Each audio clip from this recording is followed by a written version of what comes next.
Bonjour Yasmine. Bonjour Mario. À 48 heures des élections, c'est la valse des candidatures. Il y a une personnalité du monde de la télé qui va faire son entrée en politique aujourd'hui. Peut-être, j'oserais dire qu'on a une personnalité qu'on n'avait pas attendue. On n'avait pas attendu ça. Aujourd'hui, Christine Fréchette sera dans la région de la Naudière pour aller annoncer la candidature vedette de Joliette. Et c'est nul autre que Claudine Desrochers qui va se présenter pour Christine Fréchette dans Joliette. Que c'est toute une prise, là, faut le dire, pour la CAQ. Madame Joliette, elle est connue et reconnue par une bonne partie de la population. Tout le monde a écouté les saisons de Claudine. Plus récemment, Sortez-moi d'ici. Elle a été la grande vainqueur. Je pense, hein? Elle a gagné, elle a gagné. Sortez-moi d'ici. Donc, c'est une très bonne prise pour Madame Fréchette que d'avoir Madame Desrochers, d'autant plus que ça aide beaucoup, notamment auprès de l'électorat féminin. Là. Puis on le sait, il y a même nos collègues qui l'ont écrit dans le journal, là, José Legault. Et c'est super stratégique pour Christine Fréchette d'aller améliorer son score auprès de cet électorat-là. C'est une fille de la Naudière, je pense que c'est une fille de Saint-Gabriel de Brandon. Elle fait de la radio, elle a commencé sa carrière dans la Naudière, elle fait de la radio, c'est son coin de pays, là, elle est chez elle dans ce coin-là. Je dis ça, je fais ça, que je la sens un peu moins chez elle en politique, mettons, là, tu sais.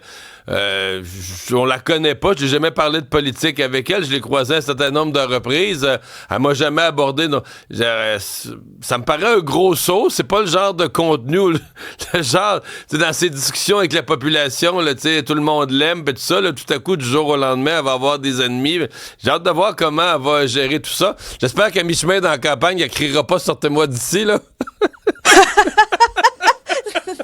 Elle est vraiment bonne. Elle a pas eu besoin de le crier, finalement. Mais non, elle a gagné. C'est la seule qui l'a pas crié, ouais. Mais on peut dire que ça rappelle un peu Marguerite Blais. Tu sais, personnalité aimée, appréciée des Québécois, de la télévision. Quand elle a fait un saut en politique, elle s'est révélée être un précieux atout pour les libéraux d'abord, la CAQ ensuite. Yasmine, quand Léger sondait l'appréciation des ministres, là, même si Marguerite Blais avait pas des gros ministères, elle était numéro 1 tout le temps, là. Tout le temps appréciée parce qu'elle était connue, puis on avait l'impression de la connaître bien avant son saut en politique, comme si on connaissait la personne, ce qu'elle aimait, sa personnalité.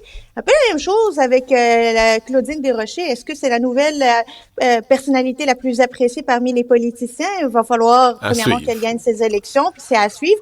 Mais c'est quand même toute une prise pour Christine Fréchette, à qui on a beaucoup reproché d'aller chercher du staff politique, là, des employés politiques pour combler certaines circonscriptions. C'est pas le cas aujourd'hui. Il y a le PQ aujourd'hui, parce que là, on parle candidature, le PQ aujourd'hui qui va présenter le cœur de son équipe économique. Oui, on l'a vu dans les médias, Stéphane Paquet de Montréal International, qui a aussi été délégué du Québec à Londres, qui va se présenter dans la circonscription de Pointe-aux-Trembles, qui est une circonscription importante pour le PQ, que le PQ pourrait aller chercher, actuellement occupée par la CAQ. Mais le PQ a des bonnes chances d'aller récupérer Pointe-aux-Trembles. Historiquement, Pointe-aux-Trembles était une circonscription péquiste. Là, on se rappelle, Nicole Léger, par exemple, a été longtemps députée de Pointe-aux-Trembles. Il y a aussi Nathalie Bisaillon de Desjardins. Alors, le PQ commence à monter une pas pire, là, une vraie équipe économique là, qui va être intéressante et assez compétitive avec les autres partis politiques. Et il fait bien, Paul Saint-Pierre Plamondon, que d'organiser finalement la réplique économique. Ouais, je dirais même qu'il était minuit moins une là, pour présenter son équipe économique, compte tenu de ce qu'on a eu durant les derniers jours. Et puisqu'on parle candidature, on peut pas passer par-dessus la surprise d'hier après-midi. Vincent Marissal, qui avait annoncé son retrait de la vie politique, il avait songé à aller au PQ un petit peu, là, au moment où il a quitté Québec solidaire, puis finalement, il avait dit « Je me retire de la vie politique ». Mais là, le montréaliste de Montréal, installé à Montréal, débarque candidat à Québec. Parce que moi, le passage au PQ, on le savait, c'est ça. Mais le passage dans la région de Québec, j'avoue que j'ai été estomaqué. Je dirais que la surprise, comme tu le dis, Mario, c'est ça. C'est pas le fait de se présenter pour le PQ. Je dirais qu'il y a une accumulation de petites surprises qui en font une énorme. La première, c'est de se présenter à 250 km au moins de là où il est, là, à Montréal, tu sais, se présenter à Tachereau. Mais au-delà de la distance, là, mettons à la même distance en direction de l'Outaouais ou des Hautes-Laurentides, Québec, Montréal, Québec, là, Canadien, Nordique, c'est comme il y a quelque chose. Je suis peut-être trop d'un vieux symbole, mais il me semble qu'il y a quelque chose de gros, là. Et c'est quelque chose de gros. Je sais pas comment ça va être recueilli, accepté et vu par le monde de Québec, qui d'habitude sont très chauvins, là, tu sais, on n'aime pas les parachutages venant de Montréal. Ensuite, il se présente à Tachereau contre Étienne Grandmont, qui l'a appuyé la dernière course au co-porte-parole. Tu sais, je t'appuie il y a 1 an, puis je me présente contre toi 1 an plus tard. C'est un peu particulier. Et ultimement, il y a aussi une élastique de position qu'on a beaucoup reproché à Geneviève Peterson, notamment là, il y a encore une semaine. Sur la loi 21, Monsieur Marissal trouvait que Bouchard-Taylor allait trop loin. T'sais, il était de ceux à Québec solidaire qui trouvaient que même Bouchard-Taylor allait trop loin. Là, il est comme dans l'autre Là, l'autre le PQ côté, trouve là, que ce que la CAQ a fait, ça va pas assez loin. pas assez loin. Il trouvait notamment que le Québec solidaire reconnaissait le racisme systémique et tout. Alors, il y a ces questions-là qu'on va devoir nous expliquer, comment on ménage tout ça, puis comment les convictions de M. Marissal, est-ce qu'elles sont les mêmes? Est-ce qu'elles ont changé? Est-ce qu'aujourd'hui, il pense que la loi 21, c'est pas assez? Non, Vincent Marissal, dans le même camp que Mathieu Bock-Côté, là, on est étonnés un petit peu ce matin, là, quand même.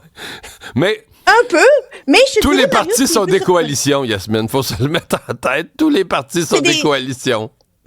On a des choix de coalition, mais je te dirais ce que moi, qui est le plus surprenant, c'est que Vincent Marissal ait accepté d'être le plan B. Pas le plan A de Paul Saint-Pierre Plamondon.